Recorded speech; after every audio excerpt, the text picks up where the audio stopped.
Hey, how's it going guys? It's Nate here. And among the playable races we can choose from in Skyrim, or really any of the Elder Scrolls games, Argonians, or the scaly as they call themselves, are probably the most unique. An intelligent species of lizard folk that have inhabited Tamriel for as long as anyone can remember, boasting the ability to breathe underwater, scaly skin, and a biological resistance to most poisons. The reptilians have a reputation for making excellent sailors and explorers. Their homeland is the province of Blackmarsh, often called Argonia, a swampy, hot, and toxic region of the continent that's said to be so unforgiving, all attempts at human and elven colonization of the area have failed. Evidently, only these humanoid geckos have ever been able to call it home. But despite being built for the swamps, the scaly can be found existing in virtually every major city in the Empire, even thriving in the cold climates of Skyrim.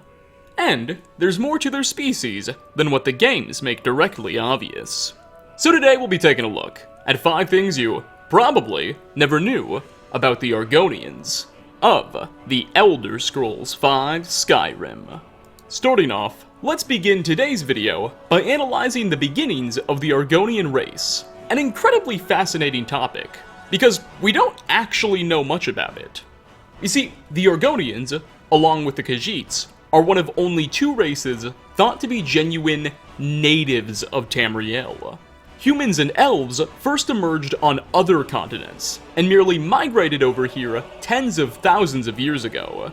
But Argonian civilization had always existed in this land, and there's some evidence to suggest that before the arrival of Men and Mer, they had an insanely advanced and sophisticated society that has since been lost. Sadly, the lizard folk were never ones to write much stuff down, though some of the few surviving texts written by the very first elven explorers of Tamriel mention contact with Argonian tribes as they navigated around Blackmarsh, and even southern Morrowind, implying that not only had these scaly men and women been here first, but at one point they even existed in significant numbers beyond Argonia. Furthermore, in the Elder Scrolls Online, dialogue with various characters, as well as a few in-game books, assert that in the earliest days of history, Argonians were united under a powerful and complex ancient society that erected massive pyramids called Zanmirs throughout their domain. This society somehow mysteriously collapsed by the beginning of the First Era, but many of its ruins still pepper modern-day Blackmarsh. It's suspected that the Zanmir pyramids served some type of magical purpose, but these days, their true meaning is as lost as the people who created them. Next on our list, while most of the Argonians we encounter in the Elder Scrolls V all by and large look pretty much the same, they have the same facial structure and body type, they can look radically different, to the point where they resemble entirely different creatures. In the Murkmire region of ESO, a specific breed of Argonians called the Naga can be encountered. They're a little taller than most Argonians, and notably, their cranial structure is far more fish-like than what we typically see. Additionally, the same expansion also introduced us to Argonian behemoths, who are defined by their incredible size and stature. These fellows seem to be considerably less intelligent, and are way more hostile. It's said they in fact prey on the more normal and human-like Argonians they can find. Not only does evidence stem from ESO, but throughout the Elder Scrolls franchise, the appearance of playable Argonians has always differed greatly between games, ranging from the more man and elf-like visual aesthetic they had in the Elder Scrolls I Arena, to the incredible crocodile-inspired appearance they had in the Elder Scrolls II Daggerfall.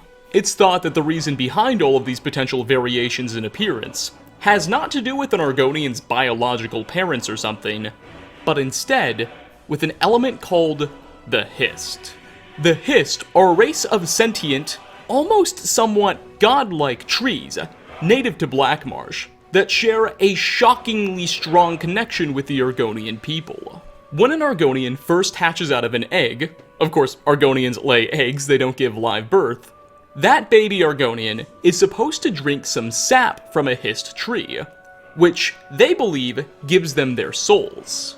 As the child matures and consumes more and more sap, the Hist, it's thought, will decide on that Argonian's appearance, and begin to make changes in their biology. This is why some lizard people will end up looking like giant crocodiles by the time they reach adulthood, and others will bear more, well, human-like biology.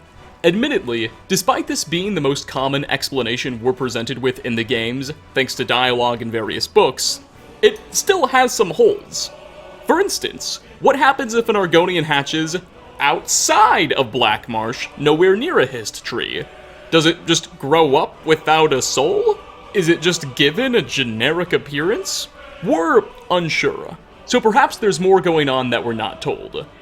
Whatever the case, I think it is safe to say that between a Nord child and an Argonian child, health class is going to be looking very, very different. Coming in at number 3. Oh, this one is absolutely hilarious and amazing.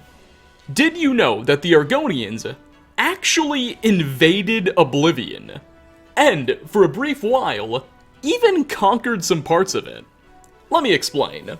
So, around 200 years prior to when Skyrim takes place, Tamriel experienced a horrible event known as the Oblivion Crisis, when Mehrunes Dagon, Daedric Prince of Chaos, attempted to attack and conquer Tamriel, with legions of his horrifying demonic minions.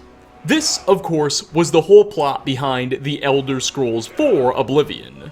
The way Dagon was able to move his armies from his realm of Oblivion to the mortal world was thanks to a series of portals he began to open up all around Tamriel, called Oblivion Gates.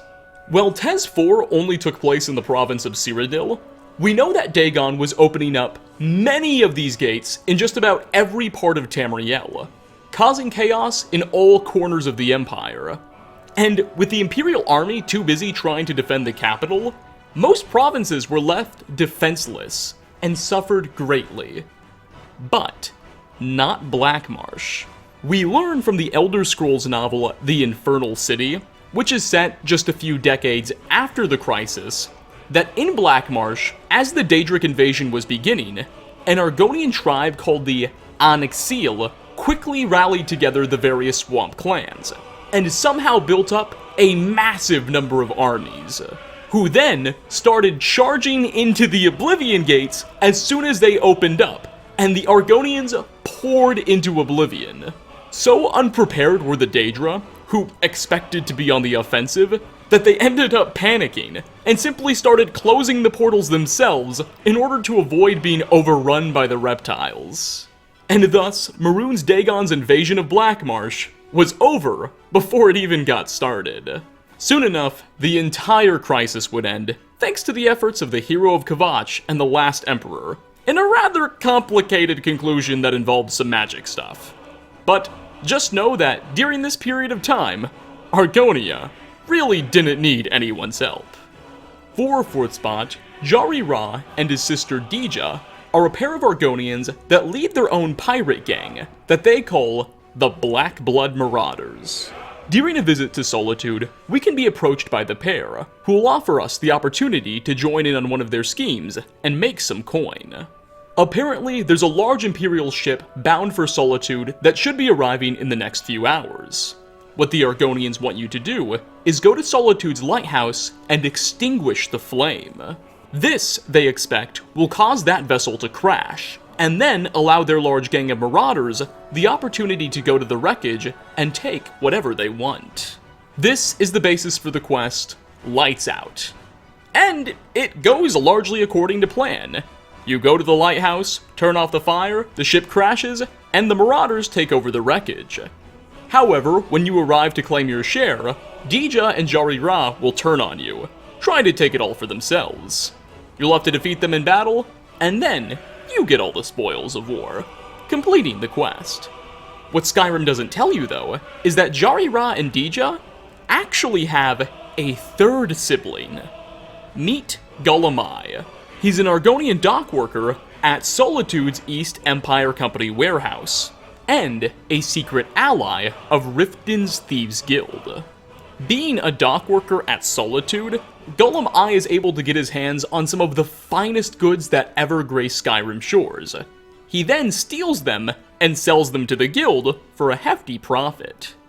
The man plays a critical role in the Thieves Guild quest, Scoundrel's Folly, where we must interrogate him for some information after we learn he's also selling to another third party that's not us. And, according to Skyrim's creation kit, he's the brother of Jari-Ra and Dija. Maybe the way the Black Blood Marauders found out about that rich Imperial ship coming so soon was thanks to Golem Eye.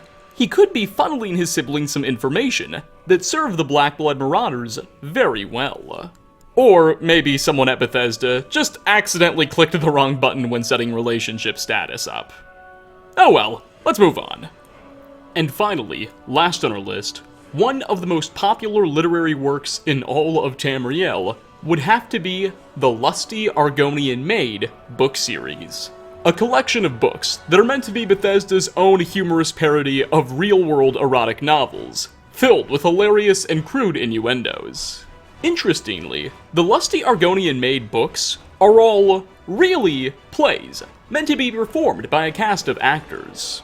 During the events of the Elder Scrolls III Morrowind, we could in fact meet their author, an imperial man named Crassius Curio. And boy, was this guy an eccentric personality. He would constantly make inappropriate jokes and requests of the player, and had this weird demand that we would call him Uncle, while he calls us Dumpling. He was a personality. Then, in ESO, we could locate a book called The Argonian Maid, an oral tradition. This book was more or less a research paper, meant to explore the origins of the Lusty Argonian Maid play. And the findings of the author conclude that Crassius wasn't even the original creator of the Argonian Maid tales. No, the inspiration behind his play came from a number of bard songs that would be sung by various travelers. Furthermore, it's implied that every region of Tamriel has their own version of the Argonian Maid. In the province of Valenwood, people put on plays about the Lusty Bosmurray. In the Khajiit homeland of Elsewhere, there's a story called 2 Moons for Sugar. And the Red Guards of Hammerfell call it the Sandy Spear of the Akalir. It's hilarious. I'll admit this isn't a totally Argonian-centric fact, but I did find it pretty neat. I suppose the denizens of Tamriel, much like many people in the real world, also have a taste for mischievous tales. No pun intended. And with that, we are going to wrap up. 5 things they never told you about the Argonians of the Elder Scrolls V Skyrim. Thanks so much for stopping by, everybody. Which of these facts or tiny details did you find to be the most interesting? And what Skyrim, Fallout, or any other game Easter eggs do you know of that I haven't tackled yet? Leave a comment down below. As always, like ratings are very much appreciated. Again, thanks for watching, and I hope to catch you all in my next video. Peace out, everyone.